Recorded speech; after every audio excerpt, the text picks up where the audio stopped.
Hello and welcome to today's video. My name is Cam Ward, and if you're watching this video, you've probably seen my Battlefield 5 fan-made trailer.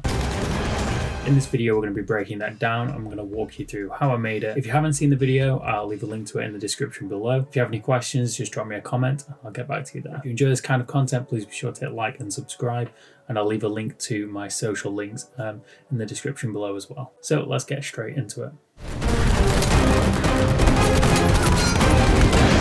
So I'm a massive Battlefield fan. I play it all the time, and I don't think the launch trailer for Battlefield 5 was as good as the one from Battlefield 1. And I thought, well, I wonder if I can recreate something similar. And I don't really have much experience in like Cinema 4D and making like cinematic game trailers. So I wanted to see if I could make one in game.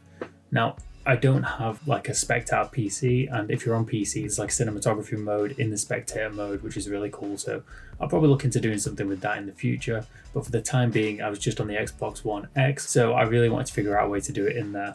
Now, I didn't have a big group of friends to help me out on this. I did have one friend in particular, Henry. He helped me set up a few different moments, but I'd say 90% of it was all captured just naturally in-game. Battlefield is very chaotic, so it's pretty easy to capture some pretty crazy moments. So one big problem we had initially was figuring out how to get a totally clean HUD. We wanted this thing to look cinematic. We didn't want scoreboards, kill counts and stuff like that popping up on the screen. We actually found a method which was a bit unorthodox. If you go into the menus and disable all the HUD overlays and stuff like that, first of all, it makes things very difficult to actually play the game. It's hard to tell who's on your team, who's not, and all that.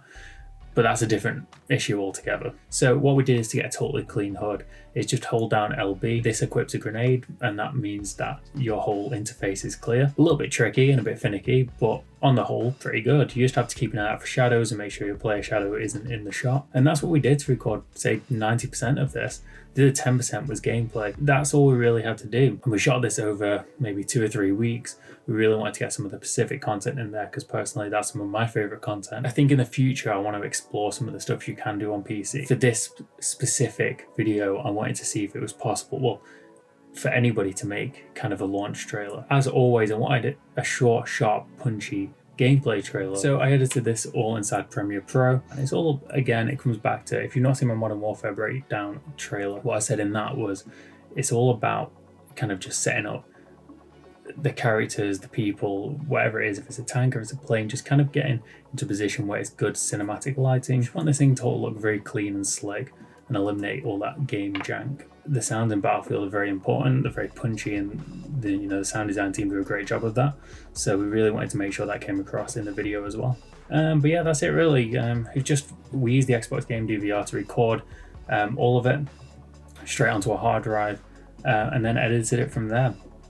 And I think the key thing is to just grab as much footage as you possibly can. But with it being a game, you can just jump back in and grab some more key moments if you need it. But yeah, that's it. It's a kind of quick, brief breakdown on how we did this.